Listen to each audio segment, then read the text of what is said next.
இருக்கின்ற 2026 சட்டமன்ற தேர்தலில் அகில இந்திய சித்த வைத்தியர்கள் சங்கம் தங்களது முழு ஆதரவை அனைத்திந்திய அண்ணா திராவிட முன்னேற்ற கழகத்திற்கு ஆதரவு.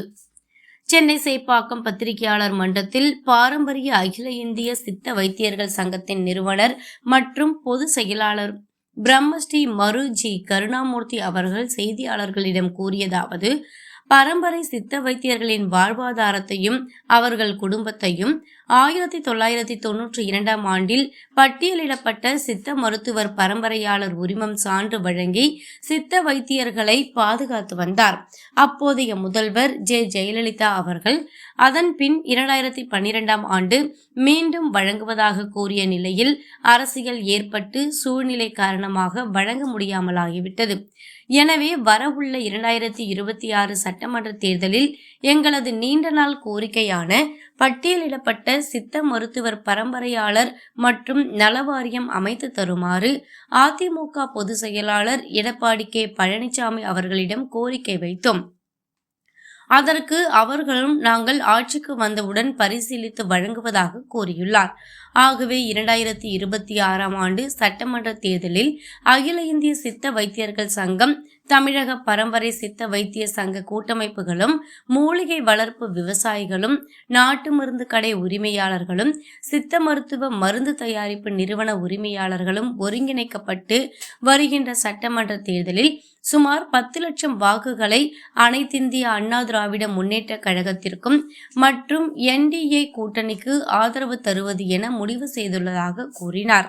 இந்த செய்தியாளர் சந்திப்பில் அகில இந்திய சித்த வைத்தியர் சங்கம் தலைவர் மரியம் பாஸ்கரன் மற்றும் நிர்வாகிகள், தமிழ்நாடு சித்த வைத்திய கூட்டமைப்பு சங்கங்கள் நிர்வாகிகள் உடனிருந்தனர்.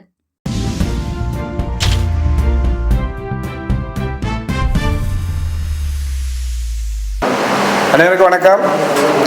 அகில இந்திய சித்த வைத்திய சங்க பொதுச் செயலாளர் கருணாமூர்த்தி என்னுடைய பெயர். பாரம்பரிய அகில இந்திய சித்த வைத்திய சங்க சார்பாக இன்றைக்கி ஒரு முக்கிய செய்தியை நம்மளுடைய ஊடகங்களுக்கும் தமிழ் மக்களுக்கும் தெரியப்படுத்துகிறோம். இந்த செய்தி என்னன்னு கேட்டிங்கன்னா ரொம்ப முக்கியமான செய்தி. பார்த்தோம்னா ஒரு 35 ஆண்டு காலமாக எங்களுடைய வாழ்வாதார போராட்டமான ஒரு செய்தி இது. ஏன்னா இன்னும் வரைக்கும் நாங்கள் போராடிக்கிட்டு தான் இருக்கோம். தமிழகத்தில் பார்த்தோம்னா பரம்பரை சித்த வைத்தியம், இந்த சித்த வைத்தியம் என்பது தமிழகத்தில் மட்டும்தான் இருக்குது, மற்ற எந்த ஸ்டேட்லேயும் கிடையாது. மற்ற ஸ்டேட்லாம் பார்த்தோன்னா ஆயுர்வேதாவாக இருக்கும். தமிழகத்தில் பார்த்தோம்னா நம்மளுடைய சித்தர்கள் வம்சத்தில் வந்தவங்க நாங்கள் எல்லாருமே மூதாதையர்கள்லேருந்து கிட்டத்தட்ட ஒரு 2000 ஆண்டு காலமாக அந்த சித்த மருத்துவத்தை பார்த்து வந்துகிட்டு இருக்கோம். அதன் பின்பு பார்த்தீங்கன்னா படிப்பதற்கான பட்டதாரிகளுடைய காலேஜில் ஓப்பன் பண்ணாங்க. 92 வரைக்கும் அவங்கள வச்சு பல சர்டிஃபிகேட்லாம் எங்களுக்கு கொடுத்துட்டு இருந்தாங்க. அதுக்கப்புறம் பார்த்தீங்கன்னா 92 பார்த்தீங்கன்னா தரவே இல்லை. அந்த சர்டிஃபிகேட் பார்த்தீங்கன்னா ESMP என்ற சான்றிதழை மறைந்த முன்னாள் முதல்வர் அம்மா அவர்கள் 1992 வழங்கினாங்க. அதன் பின்பு இது நாள் வரைக்கும் எங்களுக்கு எந்த விதமான சான்றிதழும் எந்த அரசாங்கமும் வழங்கவில்லை. மத்திய அரசாங்கமாகட்டும் மாநில அரசாங்கமாகட்டும் ரெண்டுமே வழங்கவே இல்லை எங்களுக்கு. நாங்கள் அதனால் நீண்ட நாள் கோரிக்கையாக அதை போராடிட்டு வந்தோம். போராடிட்டு வந்தோடைய விதிப்பயனாக நிறைய போராட்டங்கள், கொஞ்சம் நெஞ்சமல்ல, எல்லா இயக்கங்களும் போராடிக்கிட்டே தான் இருக்கிறாங்க தமிழகத்தில். எங்களுடைய போராட்டத்துக்கு எந்த அரசாங்கம் தலை சாய்க்கவே இல்லை. நாங்கள் தலை சாய்க்காதனால இந்த 2026 சட்டமன்ற தேர்தல் வருது. இந்த சட்டமன்ற தேர்தலில் யாருக்கு வாக்களிக்கலாம் அப்படின்னு சொல்லிட்டு நாங்கள்லாம் கலந்து ஆலோசித்தோம். எங்களுடைய ஓட்டுகள் பார்த்தீங்கன்னா தமிழகத்தில் ஒரு 20,000 குடும்பங்கள் இருக்கிறோம். இந்த 20,000 குடும்பங்களும் ஒருங்கிணைக்கப்பட்டு ஆலோசித்தோம். அந்த ஆலோசனை பேரில் பார்த்தோம்னா எங்களுக்கு ஒரு முடிவெடுத்ததில் எங்களுக்கு யார் ESMP சான்றிதழ் தராங்களோ, எலிஸ்மெண்ட், அதாவது பரம்பரை சித்த வைத்தியர்கள் கிராமப்புறங்களிலும் நகரங்களிலும் பார்ப்பதற்கான ஒரு சான்று கேட்குறோம். எங்களுக்கு ஒரு சான்று தான் வேணுன்றோம்.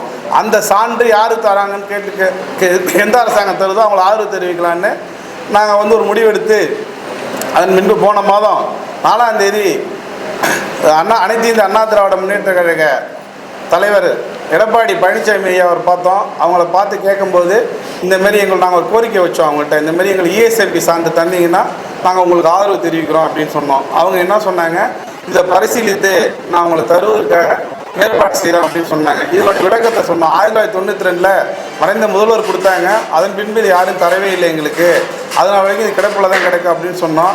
அவங்க என்ன சொன்னாங்கன்னா, இதில் என்னென்ன விஷயங்கள்லாம் இருக்குதுன்னு கேட்கும்போது நாங்கள் லெட்டர்ட்டாக பண்ணி அடித்து கோரிக்கையாக வச்சு கொடுத்தோம். அந்த கோரிக்கையை அவங்க படித்து பார்த்துட்டு இதை நான் பரிசீலனை பண்ணி இந்த அரசாங்கம் நாங்கள் வந்த உடனே உங்களுக்கு செய்து தரும்னு சொல்லியிருக்கிறாங்க. எங்களுடைய கோரிக்கை என்னென்னா, எங்களுடைய கோரிக்கை இந்த ஒரு கோரிக்கை தான். இஎஸ்ஐபி சான்றிதழ் நலவாரியம் கேட்குறோம். நாங்கள் நலவாரியம் எங்களுக்கு வேணும். ஏன்னா ஏதாவது ஒரு எல்லாத்துக்கும் நலவாரியம் இருக்குது. இன்றைக்கி பரம்பரை சித்தவத்திற்கு நலவாரியமே இல்லை. அந்த நலவாரியம் கேட்குறோம். அது மட்டும் இல்லாமல் மறைந்த அதாவது பல்வேறு மூலிகைகள்லாம் இன்றைக்கி அழிஞ்சிக்கிட்டு வருது. அந்த அழிஞ்சிக்கிட்டு வர மூலிகைகள்லாம் மூலிகை பண்ண வைப்பதற்கு எங்களுக்கு உதவ சொல்கிறோம். அதாவது லோனு ஏதாவது பரிசு நிலங்கள்லாம் கவர்மெண்ட் மூலியமாக இருக்கிற புறம்போக்கு நிலத்தெல்லாம் எங்களுக்கு கொஞ்சம் கொடுத்தாங்கன்னா அந்த நிலத்தை நாங்கள் பயிர் செய்து சித்த மருத்துவத்தை மீண்டும் மீண்டும் வளர்த்து கொண்டு வருவோம்.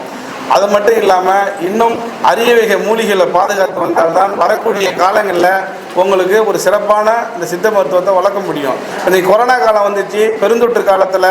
அப்போ பார்த்தோம்னா நம்மளுடைய கபசுர குடிநீரை பற்றி உங்களுக்கு தெரிஞ்சிருக்கும். அப்போ எவ்வளோ பேர்களை காப்பாற்றிச்சு உயிர்களை. அதுக்கு முக்கிய காரணம் அப்போ தான் சித்தாவே வெளில தெரிஞ்சுது எல்லாருக்குமே. இந்த சித்த மருத்துவத்தில் எல்லா நோய்க்கும் மருந்து இருக்குது. நோய்க்கு இல்லாத மருந்தே கிடையாது. அப்பேற்பட்ட சித்த மருத்துவம் இதை ரொம்ப அறிவுபூர்வமாக செய்யக்கூடிய கிராமப்புற வைத்தியர்கள். அந்த கிராமப்புற வைத்தியர்களை எங்களை யாரும் கண்டுக்கிறதும் கிடையாது. எந்த அரசாங்கமும் எங்களை கண்டுக்கலை, அப்படியே விட்டுட்டாங்க. இன்றைக்கி நாளுடைய நாளில் குறைஞ்சிக்கிட்டே வராங்க. இது யாருக்கு நஷ்டம்னு கேட்டிங்கன்னா அரசாங்கத்துக்கோ மற்றவங்களும் கிடையாது, நம்மளுடைய தமிழக மக்களுக்கும் உலகத்தில் இருக்க அத்தனை மக்களும் தான் நஷ்டம். ஏன்னா இன்றைக்கி அரிய வகை மூலிகைகளை கொண்டு இன்றைக்கி வைத்தியம் பார்ப்பால் வல்லமை புரிந்தவர்கள் யாருன்னு கேட்டால் பரம்பரை சித்த வைத்தியர்கள். அதுக்காக தான் நாங்கள் சொல்லிகிட்டு இருக்கோம். எங்களை எப்படியாவது ஒரு வாழ்வாதாரத்தை மீட்டு கொடுங்க, எங்களுடைய சான்றிதழை திருப்பி கொடுங்க, இஎஸ்ஐபி நிறுத்தி வைக்கப்பட்ட அந்த இஎஸ்ஐபி சான்றை திருப்பி கொடுங்கன்னு கேட்குறோம். எங்களுக்கு தந்தால் ரொம்ப நல்லாயிருக்கும். அதை இந்த அதிமுக அரசு கூட்டணியில் என்ன சொல்லியிருக்காங்கன்னா, நாங்கள் ஆட்சிக்கு வந்தால் உங்களுக்கு இஎஸ்ஐபி சான்றை நாங்கள் தரத்துக்கு ஏற்பாடு செய்யணும்னு சொல்லியிருக்கிறாங்க. நாங்கள் அதனால் என்ன செஞ்சுருக்கோம், முடிவை அதிமுக அரசுக்கு ஆதரவு தெரிவிக்கலான்னு ஒரு முடிவு எடுத்து, அதனால் இந்த 2026 தேர்தலில் அதிமுக அரசு கூட்டணிக்கு ஆதரவு தெரிவிக்கிறோம். தமிழகத்தில் பார்த்தீங்கன்னா எங்கள் இயக்கத்தில் பார்த்தீங்கன்னா சித்த மருத்துவர்கள் இருக்கிறோம். அது மட்டும் இல்லாமல் மூலிகை விவசாயம் செய்கிறவங்க இருக்காங்க, நாட்டு மருந்து கடைக்காரங்க இருக்காங்க. இவெல்லாம் கூட்டி கழிச்சு பார்த்தா நான் ஒரு 10 லட்சம் பேராக வருவோம். 10 லட்சம் பேர் இருக்கோம். எங்களுக்கு உதவுவதற்கு 10 லட்சம் பேருக்கு மேலே இருக்காங்க. பொதுமக்கள் இருக்காங்க, நீங்கள் இருக்கீங்க. ஏன்னா சித்த மருத்துவம் அன்றைக்கி இந்த அளவுக்கு வளர்ந்து வருதுன்னா அதுக்கு காரணமே நீங்கள் தான். அன்றைக்கி அப்படி இருக்கும்போது எங்கள் எல்லாருமே ஆதரவு தான். இந்த 10 லட்சம் வாக்கினை எங்களுக்கு இந்த சான்று வழங்கி கொடுக்கும்போது நாங்கள் அதை அனைத்திரோட முன்னேற்ற கூட்டணிக்கு வழங்க தயாராக இருக்கிறோம். நிறைய இடங்களில் சித்த மருத்துவர்கள் கோழி மருத்துவர்கள்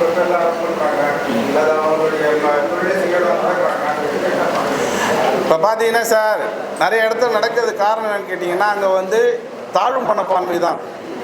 அது பார்த்தீங்கன்னா தாழ்வு மனப்பான்மை தான். நம்மளுடைய சித்த வைத்தியர்கள் பார்த்தீங்கன்னா ஒரு மிகப்பெரிய பெரிய வியாதியாக இருந்தாலும் சிறிய முறையில் மருத்துவத்தை கொடுத்து ஒரு 5 லட்ச ரூபா உள்ளதை ஒரு சாதாரணமாக ஒரு 5000 முடிச்சிருவாங்க. அது ஒரு சூழ்நிலை இருக்குது. அது மட்டும் இல்லாமல் இந்த விஷயம் தானே தவிர்த்து வேறு ஒன்றும் கிடையாது. இதை அரசாங்கம் தான் முடிவு பண்ணணும். அங்கே அரசாங்கம் என்ன செய்யணும், சரி பரம்பரை சித்தத்தை நீ கேட்ட கேள்வி சரியான கேள்வி, என்ன பாதுகாப்பு இல்லாததான் எங்களுக்கு. அந்த பாதுகாப்பை அவங்க தான் கொடுக்கணும் அரசாங்கம். அது கொடுத்தாங்கன்னா இப்போ இந்த பிரச்சனை எங்களுக்கு வராதில்லை. என்ன சார், அலோபதி மருத்துவம் எங்கள் நாங்களே போட்டிருக்கோம். எங்கள் பைலாஸில் அலோபதிக்கு மருத்துவம் பார்த்தாங்கன்னா அவங்க சித்த வைத்தியம் நாங்கள் ஏற்றுக்க மாட்டோம். எங்கள் சங்கத்தில் நாங்கள் தமிழகத்தில் உள்ள அத்தனை சங்கம் ஸ்ட்ராங்காக இருக்கும். எங்களுக்கு ஒரு சின்ன அலோபதி மருத்துவையோ அலோபதி ஊசி போட்டாலோ நாங்கள் சங்கத்தில் நாங்கள் சேர்த்துக்க மாட்டோம். அவங்கள கைது செய்தாலும் நாங்கள் போய் கேட்க மாட்டோம். எங்களுடைய பரம்பரை சித்த வைத்தியர்களை கைது செய்தாலோ இல்லை அவங்களுக்கு பாதுகாப்பு இல்லைனாலோ கண்டிப்பாக அகில இந்திய சித்த வைத்திய சங்கம் முன்னாடி இன்னி வரைக்கும் அவங்களுக்கு போராடி அத்தனை பிரச்சனை மீட்டெடுத்து. என்னோட சங்கம் 100 ஆண்டு கடந்த சங்கம் பதிவில். அதுக்கு முன்னாடி பார்த்தீங்கன்னா பெரிய பெரிய ஜாமான்களாக இருந்த சங்கம் இது. இம்காப்ஸை கொண்டு வந்தவங்க நம்மளுடைய மூதாதையர்கள் தான், எஸ்கேமை கொண்டு வந்த மூதாதையர்கள் தான். இப்படி பார்த்தீங்கன்னா பல்வேறு கம்பெனிகள் இருக்குது. இன்றைக்கி உங்களுக்கு அத்தனை கம்பெனிகளும் நம்ம மூதாதையர்கள் போட்ட இன்றைக்கி விதை தான் இன்றைக்கி தமிழகத்தில் இன்றைக்கி வளர்ந்து நிற்கிது ஆலமர விருட்சமாக. நீங்கள் தான் நான் தமிழக அரசு என்ன சித்தாவுக்கு முன்னுரிமை கொடுக்கணும். சித்தாவுக்கு முறையான படிப்பும்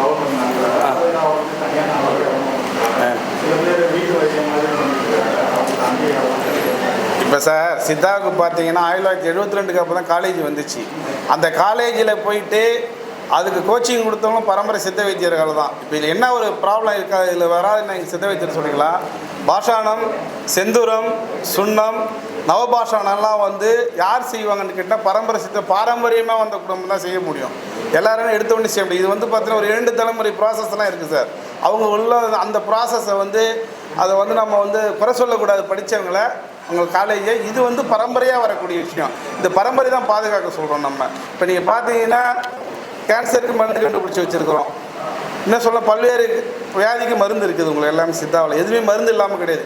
சரியான முறையில் தேடல் இல்லாமல் போய் தான் மக்கள் மாட்டிக்கிறாங்களே தவிர்த்து அந்த சரியான இதை வந்து அரசாங்கம் தான் எங்களுக்கு ஏற்படுத்தி கொடுக்கும். இன்னாருக்கு இந்த இடத்துக்கு போங்க, இந்த மருத்துவம் இருக்குது, இந்த மருந்தை சாப்பிட்டா க்யூர் ஆகும்னு சொல்லிட்டு விட்டாங்கன்னா அப்புறம் இப்போ கொரோனாவில் பார்த்தீங்கன்னா மேக்ஸிமம் நானே பார்த்தீங்கன்னா ஒரு 5 லட்சம் பேர்களுக்கு கபசுர குடிநீர் பேஷண்ட் அட்டன் பண்ணோம். எந்த ஒரு இதுவுமே கேட்கல. அதே போல் பார்த்தீங்கன்னா வடலூரில் நாங்கள் கொடுத்தோம் சார். வடலூரில் ஒரு ஆள் கூட இறக்கல.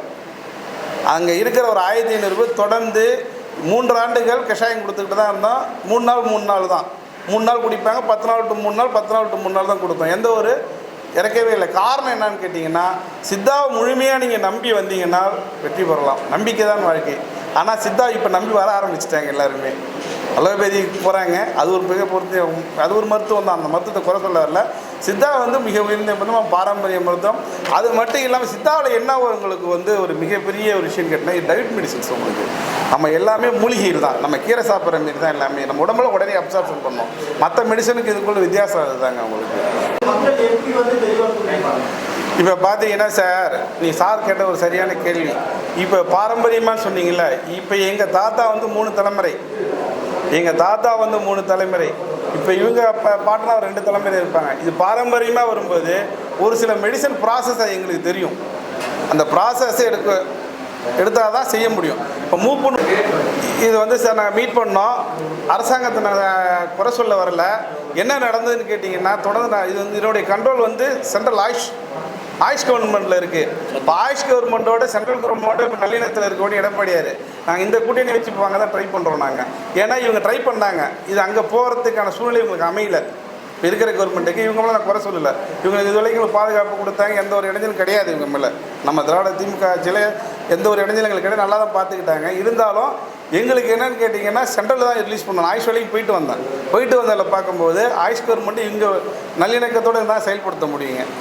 இப்போ வந்து ஒரு கிட்னிக்கு ஃபெயிலியர் இருக்கிற ஒரு ஹாஸ்பிட்டல் போனாங்கன்னா முதல் கேள்வியாக வந்து இங்கே வந்து இந்த மாதிரி சித்திர மருத்துவம் என்ன பண்ணுவாங்க, இந்த மாதிரி நாட்டு வைத்தியம் என்ன பண்ணுவாங்க, முதல் கேள்வியாக அதுதான் சார். எப்போதுமே சார் பார்த்தீங்கன்னா அவங்க மருத்துவ உயர்த்தி சார் எந்த காலத்துலேயும் கிட்னி வந்து நம்மளுடைய சித்த மருத்துவம் சாப்பிட்டு வீணாகாது சார். என்ன காரணம்னு கேட்டிங்கன்னா சரியான மருந்துகளை எடுத்துக்கிட்டு சரியான முறையில் அவங்க பக்கமாக வந்தாங்கன்னா கிட்னி இன்னும் நாங்கள் வீணாக போகிற கிட்னியை கிரியேட்டின்லாம் ஹெவி லெவலில் இருக்கிறதா எங்கள்கிட்ட வந்துட்டாங்கன்னா டயாலிசிஸ் பண்ணாமல் இன்னமும் காப்பாற்றிக்கிட்டு தான் சார் இருப்போம். அது ஒரு பெரிய பிரச்சனையே இல்லை சார். நீங்கள் எடுக்க வேண்டிய மூலிகை சிறுநீர் தான் சாதாரணமாக எடுத்து ஒரு டயட் ஃபுட்டில் கொண்டு வரலாம் சார். எடுக்கிறது கிடையாது. இதுக்கு மெயின் காரணம் இப்போ நீ கிட்னி ஃபெயிலியர் ஆகுது இதனாலலாம் கிடையாது சார். இன்றைய உணவு முறைகள் மாற்றி அமைக்கப்பட்டு விட்டது. எல்லாத்துலேயும் பார்த்தீங்கன்னா கெமிக்கல் உணவு எல்லை மீறி போயிடுச்சு. இதுக்காக நாங்கள் ஒரு இயக்கமே பண்ணி இதுக்காக நாங்கள் வந்து ஒரு ப்ராசஸ் பண்ணிக்கிட்டு இருக்கோம் சார். இப்போ பழைய அரிசி நெல்லுங்கள்லாம் கொண்டு வந்திருக்கோம். எல்லா இயக்கத்தோட ஒன்று கூடி செக்கு எண்ணெய்லாம் நாங்கள் தான் கொண்டு வந்தது. நிறைய விஷயங்கள் நான் பண்ணிக்கிட்டு இருக்கோம் நம்மளுடைய இயக்கம். இதுக்கு என்ன பண்ணால் மரபணு மாற்றத்தை விட்டுட்டு நம்ம வந்து இயற்கைக்கு போனால் தான் அந்த கிட்னியோட பிரச்சனை. இப்போ பார்த்தீங்கன்னா முன்னாடி அந்த பிரச்சனை வந்ததுங்களா, உணவு தான்.